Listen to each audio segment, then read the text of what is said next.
আসসালামু আলাইকুম রাহমাতুল্লাহ। প্রিয় শিক্ষার্থীরা, আশা করি তোমরা সবাই অনেক ভালো আছো। তো আমরা আজকে রসায়নের সপ্তম অধ্যায়ের উপরে যে বিষয়ের উপরে আলোচনা করব সে বিষয়টি হচ্ছে উভমুখী বিক্রিয়ার সাম্যাবস্থায় লা-শাতেলিয়ার নীতির আলোকে বিভিন্ন নিয়ামকের প্রভাব সমূহ। তো শুরুতে আমরা কিছু প্রাথমিক বিষয়ে আলোচনা করে নিচ্ছি যাতে করে তোমাদের এই বিষয়টা খুব সহজেই বোধগম্য হয়। একটু খেয়াল করো তোমরা। আমরা এখানে একটা বিক্রিয়া লিখতেছি, এটা বহুমুখী বিক্রিয়া লিখি।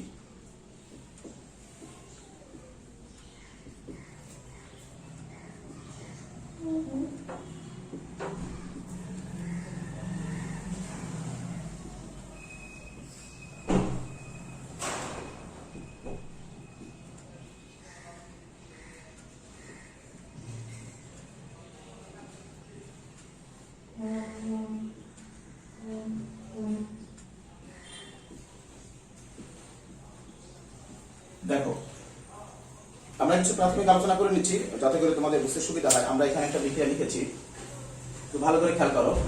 দেখো, বিক্রিয়াটি বিক্রিয়ক এবং এখানে আছে উৎপাদ।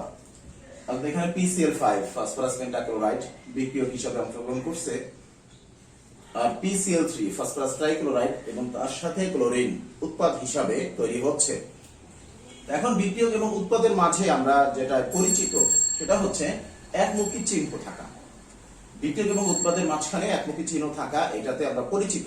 যদি একমুখী চিহ্ন থাকে তাহলে বিক্রিয়াটি হচ্ছে একমুখী বিক্রিয়া, অর্থাৎ বিক্রিয়ক থেকে উৎপাদ তৈরি হবে। যদি মাঝখানে একটা তীর চিহ্ন থাকে, একটি অ্যারো চিহ্ন থাকে, তাহলে বোঝা যাবে যে বিক্রিয়াটি একমুখী, অর্থাৎ বিক্রিয়ক থেকে সম্পূর্ণ রূপে উৎপাদ তৈরি হবে। কিন্তু দেখো, ওই নিয়মের ব্যতিক্রম, অর্থাৎ এখানে একমুখী চিহ্ন বিক্রিয়ক এবং উৎপাদের মাঝে একমুখী চিহ্ন না থেকে দেখো উভমুখী চিহ্ন। ভালো করে বুঝে নিও, উভমুখী চিহ্ন। এখন উভমুখী চিহ্ন থাকা তাৎপর্যটা কি? উভমুখী চিহ্ন থাকা তাৎপর্য হচ্ছে যে বিক্রিয়ক এবং উৎপাদ দুটোই থাকবে বিক্রিয়াতে। বিক্রিয়কও যেমন অবশিষ্ট থাকবে, সাথে সাথে উৎপাদও অবশিষ্ট থাকবে। তার মানে হচ্ছে বিক্রিয়ক বিক্রিয়া করবে, বিক্রিয়া করে একটা নির্দিষ্ট পরিমাণ উৎপাদ তৈরি করবে। আচ্ছা, উৎপাদ পরিমাণ যখন বেড়ে যাবে তখন উৎপাদ থেকে আবার বিক্রিয়ক তৈরি হবে এবং একটি নির্দিষ্ট পরিমাণ উৎপাদ থেকে বিক্রিয়ক তৈরি হবে। তার মানে এরকম হবে না যে সম্পূর্ণ বিক্রিয়ক উৎপাদে পরিণত হয়ে গেছে, তাহলে তো আর মাঝখানে উভমুখী চিহ্ন থাকবে না। আবার সম্পূর্ণ উৎপাদ যা তৈরি হয়েছে সেটা আবার বিক্রিয়ক তৈরি করবে, এরকমও কিন্তু সুযোগ নেই, যেহেতু মাঝখানে উভমুখী চিহ্ন। তাহলে প্রিয় শিক্ষার্থীরা, তোমাদের কাছে মনে হতে পারে যে বিক্রিয়া মনে হয় শেষ হয়ে গেছে।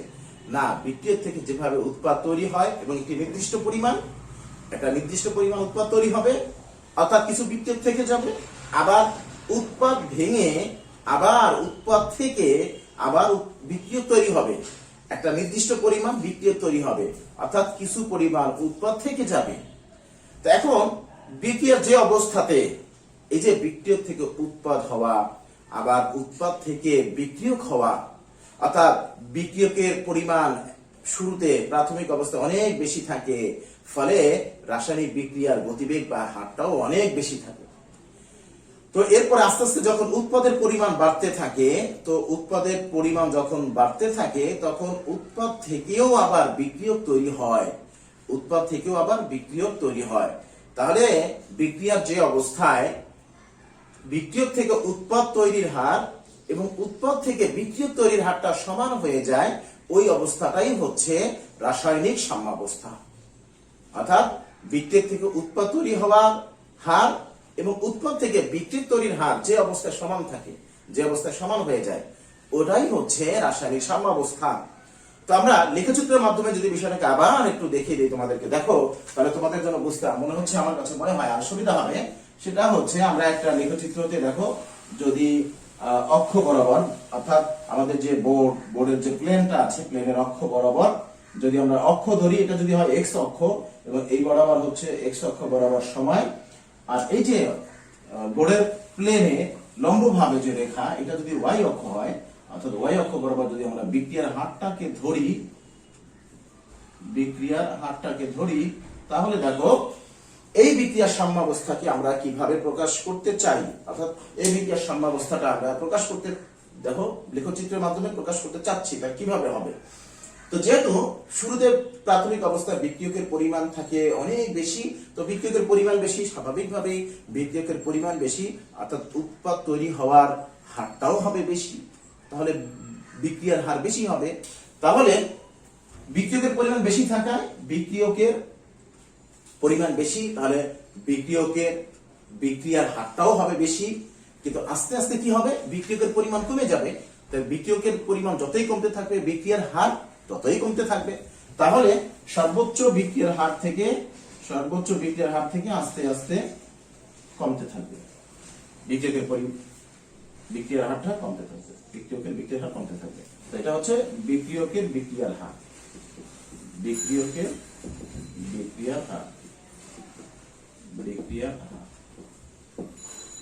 মানে বিশ্বাস তোমরা অবশ্যই বিষয়টা বুঝতে পারতেছো, যেহেতু শুরুতে বিক্রিয়কের পরিমাণ অনেক বেশি থাকে, কাজেই বিক্রিয়ার হারও বেশি হবে।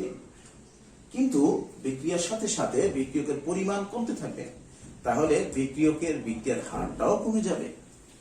যেহেতু বহুমুখী বিক্রিয়া, বিক্রিয়ক একেবারেই শেষ হবে না, কাজেই অবভিয়াসলি বিক্রিয়ার হার একেবারে টেন্ডস টু এক্স অক্ষ, অর্থাৎ একেবারে জিরো হয়ে যাবে না, বিক্রিয়ার হার একেবারেই জিরো হয়ে যাবে না।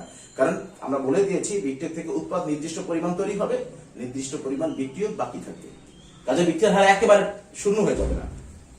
আচ্ছা, তো একইভাবে উৎপাদের পরিমাণ শুরুতে বিক্রিয়ার শুরুতে উৎপাদের পরিমাণ থাকেই না, আস্তে আস্তে উৎপাদের পরিমাণ বাড়তে থাকে।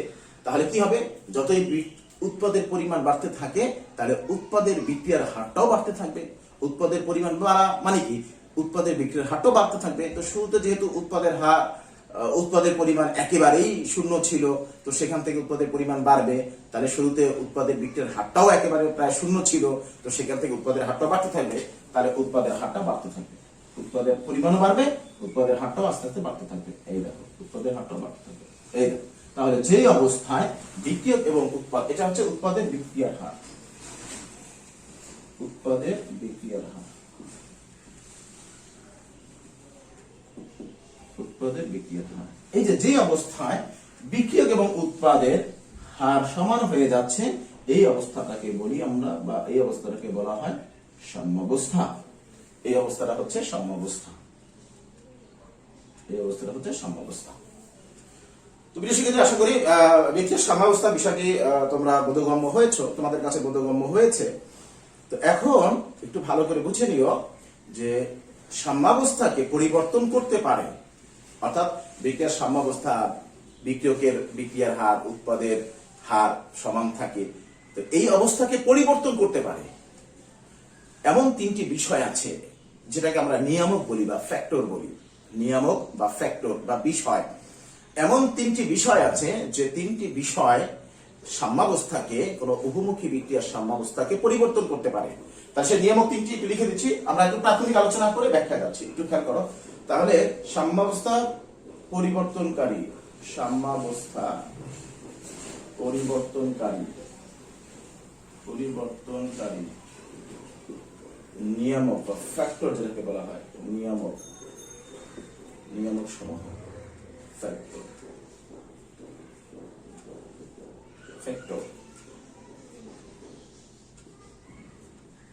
দেখেন, এক হচ্ছে তাপমাত্রা, দুই হচ্ছে চাপ, তিন হচ্ছে ঘনমাত্রা। এই তিনটা বিষয় আমরা তিনটা বিষয়কে বলতেছি, এই তিনটা বিষয়কে আমরা বলছি প্রভাব, মানে কি বলে, প্রভাবও বলা যাবে না, অর্থাৎ বিষয় সমূহ, নিয়ামক সমূহ বা ফ্যাক্টর, যার দ্বারা উভমুখী বিক্রিয়ার সাম্যাবস্থা পরিবর্তন হয়ে যায়, তাপমাত্রা, চাপ ও ঘনমাত্রা। এখন সকল উভমুখী বিক্রিয়া সাম্যাবস্থায় থাকতে চায়, এটা হচ্ছে সকল উভমুখী বিক্রিয়ার একটা চিরায়ত নিয়ম।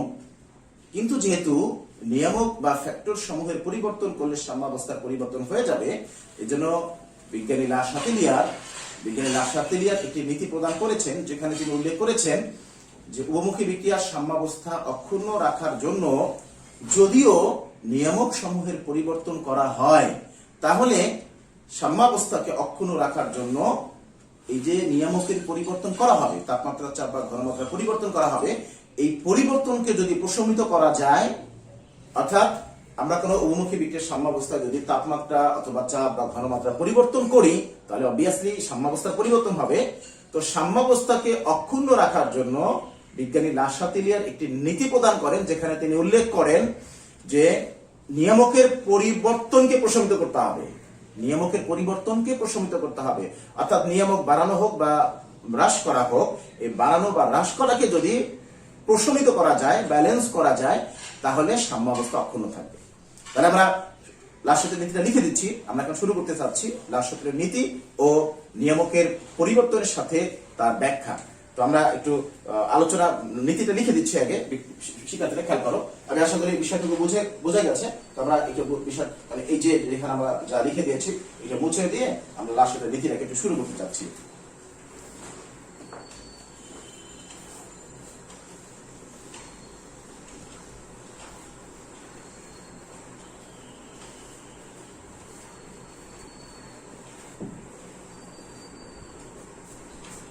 লাশাতেলিয়ার নীতি।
শিক্ষার্থীরা আমার নীতিটা লিখে দিয়েছি। দেখো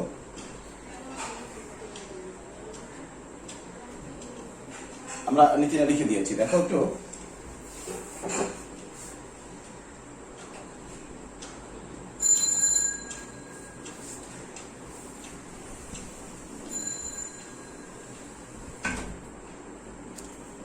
আচ্ছা আমি পড়ে বলে দিচ্ছি। কোন অভিমুখী বিক্রিয়া সাম্যাবস্থায় থাকাকালীন বিক্রিয়া নিয়ামক যেমন তাপমাত্রা, চাপ ও ঘনমাত্রার পরিবর্তন করলে সাম্যাবস্থা এমন ভাবে পরিবর্তিত হয় যেন নিয়ামক পরিবর্তনের ফলাফল প্রশমিত হয়। এখন আমরা তো নীতিটা লিখে দিয়েছি। সাধারণ পরীক্ষার কতে আসে, জ্ঞানমূলক প্রশ্নে আসে, সৃজনশীল জ্ঞানমূলক প্রশ্ন থাকে যে লাশাতেলিয়ার নীতি কি।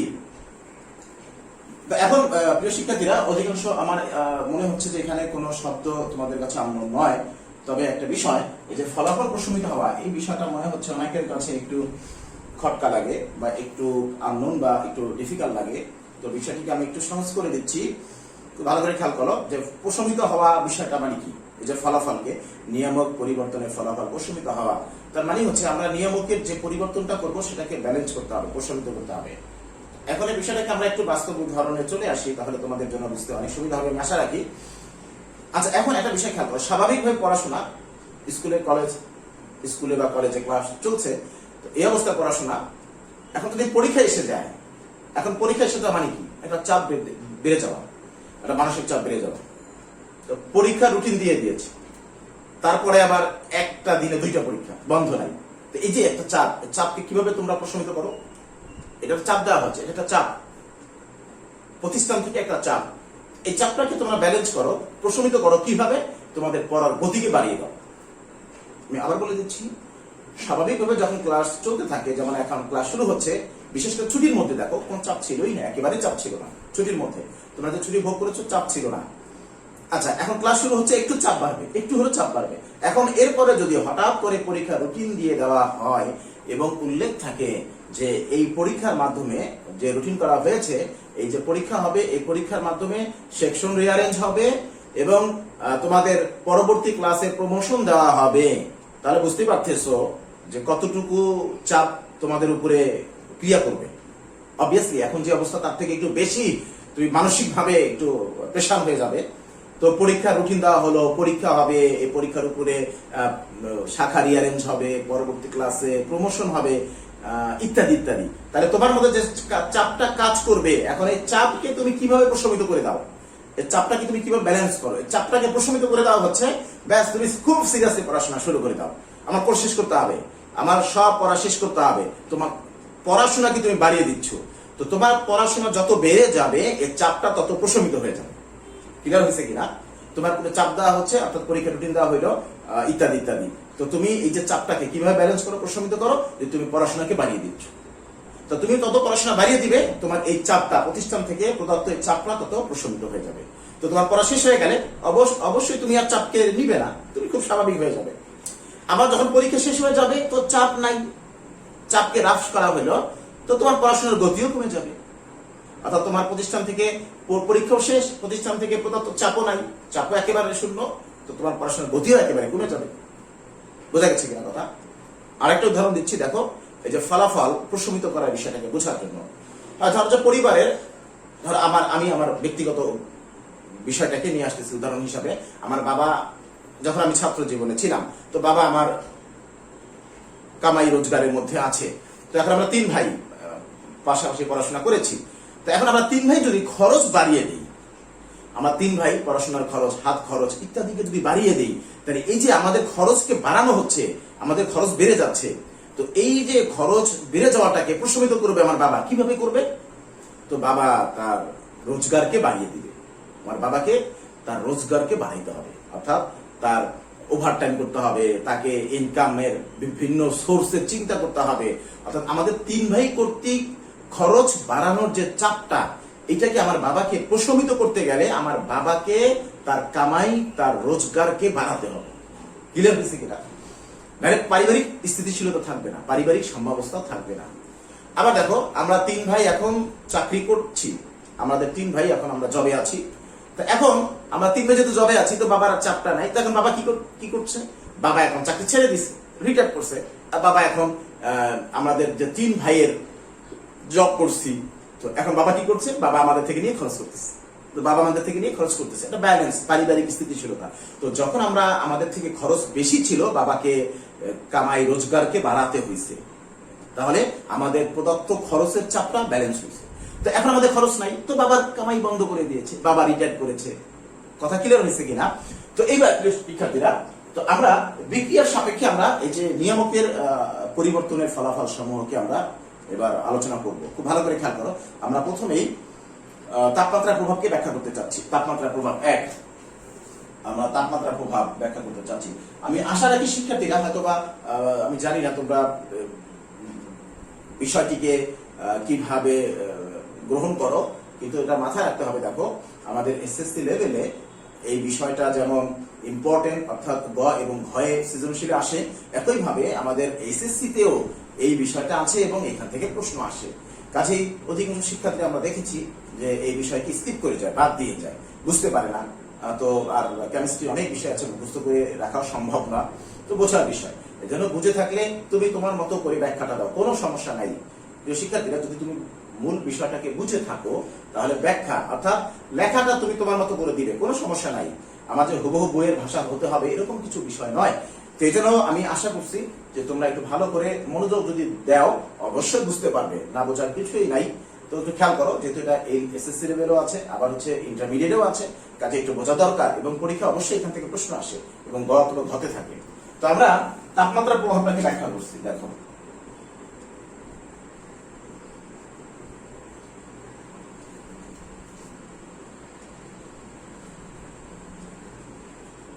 তাপমাত্রার প্রভাব ব্যাখ্যা। তার মানে উভমুখী বিক্রিয়ার সাম্যাবস্থায় নাসের নীতি অনুসারে তাপমাত্রার প্রভাব ব্যাখ্যা। তো এখন এই তাপমাত্রা ব্যাখ্যার শুরুতেই আমাকে দেখতে হবে যে কোন রাসায়নিক বিক্রিয়াতে তাপের পরিবর্তন আছে কিনা। প্রিয় শিক্ষার্থীরা, যদি কোনো রাসায়নিক বিক্রিয়াতে তাপের পরিবর্তন থাকে তাহলেই বিক্রিয়ার সাম্যাবস্থায় তাপের প্রভাব থাকবে।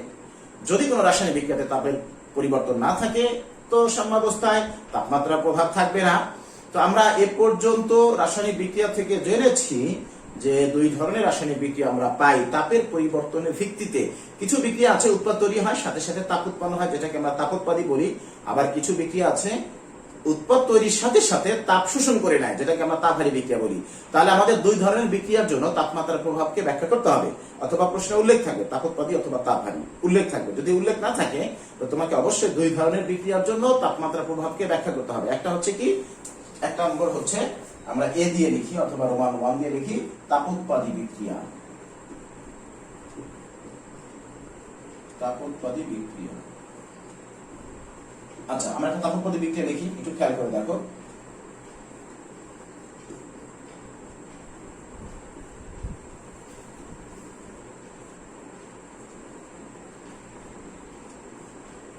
এই দেখো,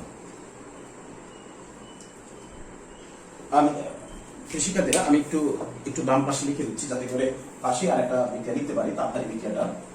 আমাকে আর একটু জায়গা দরকার এখানে।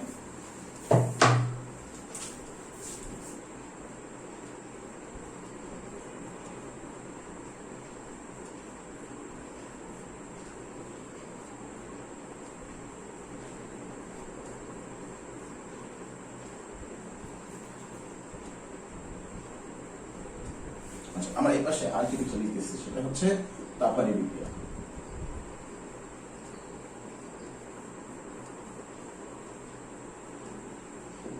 আচ্ছা, আমরা তাপহারী বিক্রিয়াটা উদাহরণ লিখতেছি এখানে, সেটা হচ্ছে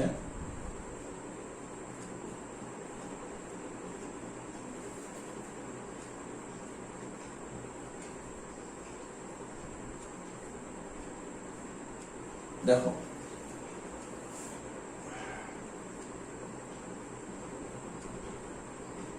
দুইটাই রাসায়নিক বিক্রিয়া, কিন্তু দুইটার মধ্যে যথেষ্ট ভিন্নতা আছে।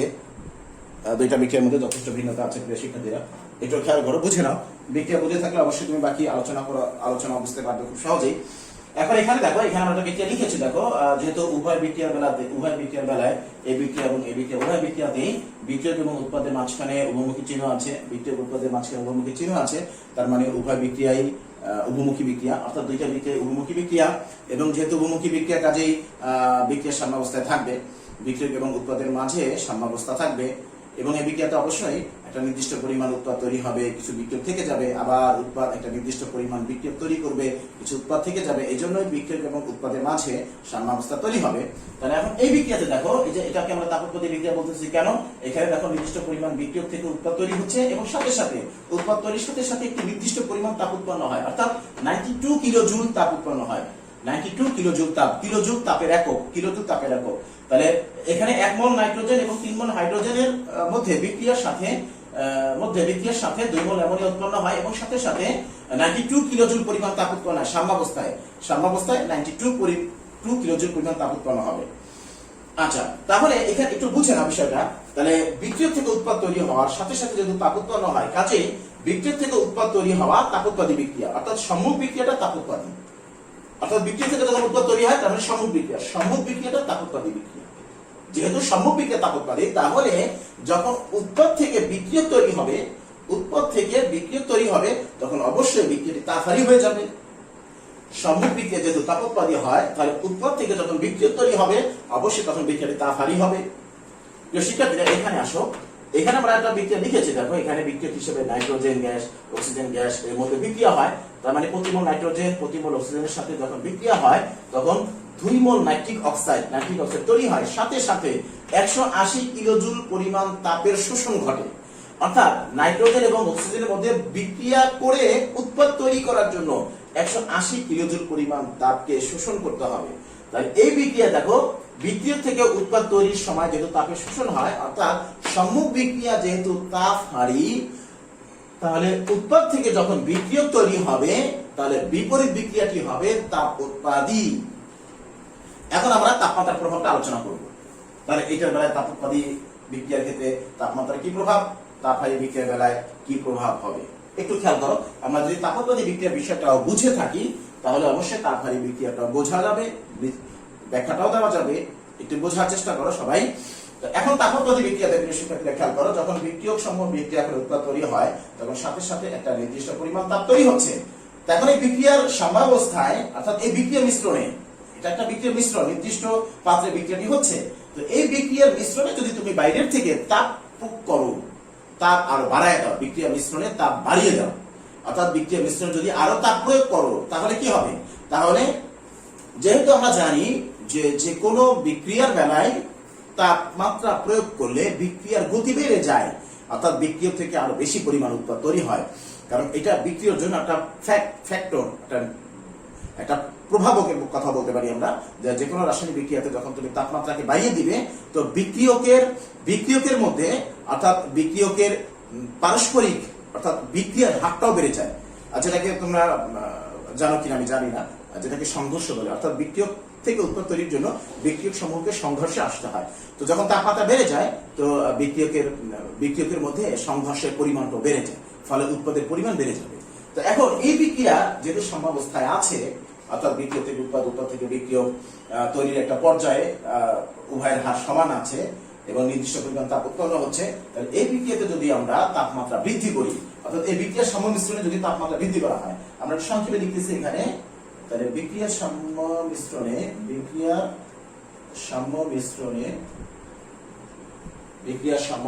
তাপমাত্রা বৃদ্ধি করলে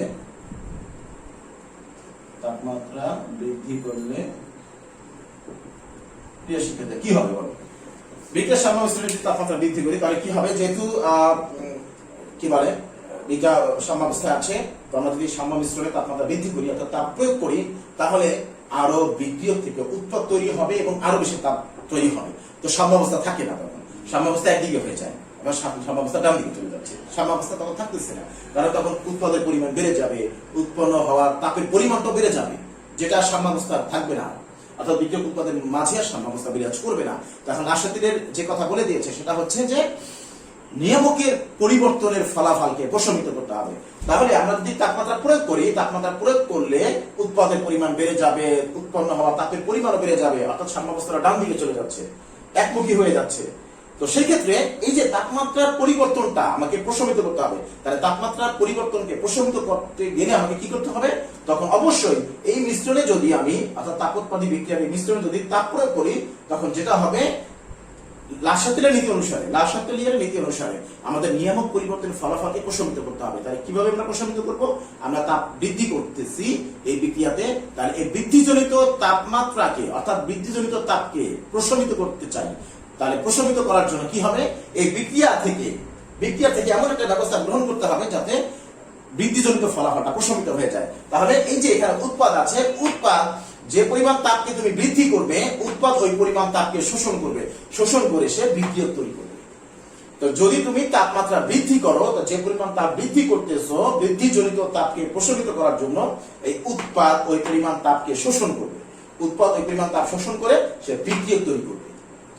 উৎপাদ ওই পরিমাণ তাপ শোষণ করে বিক্রিয়ক তৈরি করে ফেলবে। তাহলে বিক্রিয়ার সাম্যাবস্থায় তাপমাত্রা বৃদ্ধি করলে কি হবে? বিক্রিয়ার সাম্যাবস্থা ডান দিকে ফিরে আসবে। বিক্রিয়ার সাম্যাবস্থা বামে ফিরে আসবে।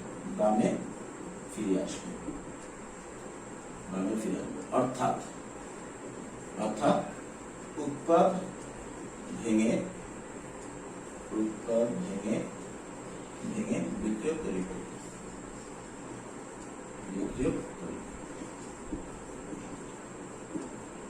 শিক্ষার্থী বুঝতে পারতেছ? তো আমরা যে বিক্রিয়ার মিশ্রণে অর্থাৎ বহুমুখী তাপোৎপাদী এই বিক্রিয়ার মিশ্রণে যখন আমরা তাপ প্রয়োগ করবো, তো স্বাভাবিকভাবেই যেহেতু বিক্রিয়ার গতি বেড়ে যাবে, তাহলে উৎপাদের পরিমাণ বেড়ে যাবে, উৎপন্ন হওয়া তাপের পরিমাণও বেড়ে যাবে, অর্থাৎ সাম্যাবস্থা একমুখী হয়ে যাচ্ছে, একদিকে হয়ে যাচ্ছে। রাশাতীরের নীতি কথা হলো সাম্যাবস্থাকে অক্ষুণ্ণ রাখার জন্য যে পরিবর্তনটা তুমি করবে সেই পরিবর্তনটাকে প্রশমিত করতে হবে। তাহলে এই যে আমরা তাপ বাড়াচ্ছি, এই তাপ বৃদ্ধির ফলাফলটাকে প্রশমিত করতে গেলে কি করতে হবে? তাহলে বিক্রিয়া থেকে এমন একটা সিস্টেমকে তৈরি করতে হবে যাতে তাপের বৃদ্ধিজনিত ফলাফলটা প্রশমিত হয়ে যায়। এজন্য কি করতে হবে? এইখান থেকে বিক্রিয়া মিশ্রণ থেকে উৎপাদকে এই কাজটা করতে হবে। অর্থাৎ যেহেতু তাপোৎপাদী বিক্রিয়া, কাজেই তাপ বাড়ালে বিক্রিয়াটা সামনের দিকে যাবে, কিন্তু এটা হবে না। তাহলে কি করতে হবে? উৎপাদকে যে পরিমাণ তাপ বৃদ্ধি করা হচ্ছে, উৎপাদ ঠিক ওই পরিমাণ তাপ গ্রহণ করবে, গ্রহণ করে সে বিক্রিয়া তৈরি করবে। অর্থাৎ উৎপাদ ভেঙে বিক্রিয়া তৈরি হবে, উৎপাদ ভেঙে বিক্রিয়া তৈরি হবে, উৎপাদ ভেঙে বিক্রিয়া তৈরি হবে। কখন? যদি তাপ বৃদ্ধি করা হয়। ঠিক আছে প্রিয় শিক্ষার্থীরা? আচ্ছা, এখন যদি তাপ হ্রাস করা হয়, এই বিক্রিয়া মিশ্রণ যদি তাপ হ্রাস করা হয়, তাপ হ্রাস করতেছে, তাহলে কি হবে? যদি আমরা তাপ হ্রাস করে দিই, তো যদি তাপ হ্রাস করি তাহলে বিক্রিয়ক সমূহকে বিক্রিয়া করে উৎপাদ তৈরি করে দিতে হবে। তাহলে তাপ হ্রাসের ফলাফলটা প্রশমিত হয়ে যাবে। আমি আবার বলে দিচ্ছি, যেভাবে তাপ বৃদ্ধি করলে উৎপাদ থেকে বিক্রিয়ক তৈরি হয়, তাহলে যদি আমি তাপ হ্রাস করি তাহলে বিক্রিয়ক বিক্রিয়া করে উৎপাদ তৈরি করে দিবে। একইভাবে তাপহারী বিক্রিয়ার জন্য একই কথা, যেহেতু তাপহারী বিক্রিয়া উৎপাদ তৈরি হয় সাথে সাথে তাপের শোষণ হয়, তাহলে উৎপাদ তৈরির সাথে সাথে তাপের শোষণ হচ্ছে, একটা নির্দিষ্ট পরিমাণ তাপের শোষণ হচ্ছে। তাহলে বিক্রিয়ার সাম্যাবস্থায় যদি তাপ বৃদ্ধি করো তাহলে আরো বেশি উৎপাদ তৈরি হবে এবং বৃদ্ধিজনিত ফলাফলটা প্রশমিত হবে। একইভাবে যদি তাপ হ্রাস করো, সাম্য মিশ্রণে তাপ হ্রাস করো, তাহলে উৎপাদ ভেঙে বিক্রিয়া তৈরি হবে এবং পরিবর্তনের ফলাফলকে প্রশমিত করে দেবে। প্রিয় শিক্ষার্থীরা, আমাদের অবশ্যই আরো একটা লেকচার প্রয়োজন হবে এই আরো দুটো নিয়ামকের প্রভাব ব্যাখ্যা করার জন্য, চাপ এবং ঘনমাত্রা। তোমরা একটু তাপমাত্রা প্রভাবটা দেখে নিবে, প্রয়োজন হলে আমরা আবার একটু রিপিট করে নিব। তো আমরা আশা করতেছি আরো একটা লেকচার দিব রাসায়নিক তেলের নীতির উপরে। তোমরা সবাই ভালো থাকবে। বিভিন্ন পরিস্থিতি বা পরিবেশের কারণে আমার লেকচার সমূহকে ইউটিউবে আপলোড করা সম্ভব হয়নি। তো এখন যেহেতু আমাদের সময় হাতে খুবই কম, অবশ্যই আমাকে দিতে হচ্ছে। আমি গতকালকেও একটি ভিডিও তোমাদেরকে আপলোড করে দিয়েছি, তো আজকে একটি ভিডিও দিচ্ছি। ধারাবাহিকভাবে এখন চেষ্টা করবো ইনশাআল্লাহ তোমরা নিয়মিত, আমি আশা রাখি, ভিডিও সমূহ ফলো করবে এবং এখান থেকে তোমাদের বিষয় সম্পর্কে বুঝতে সক্ষম হবে। তো পরবর্তী ভিডিও দেখার জন্য তোমাদেরকে আমন্ত্রণ জানিয়ে আমি আমাদের আজকের লেকচার এখানে শেষ করতেছি। খুদা হাফেজ। আসসালামু আলাইকুম ওয়া রাহমাতুল্লাহি ওয়া বারাকাতুহু।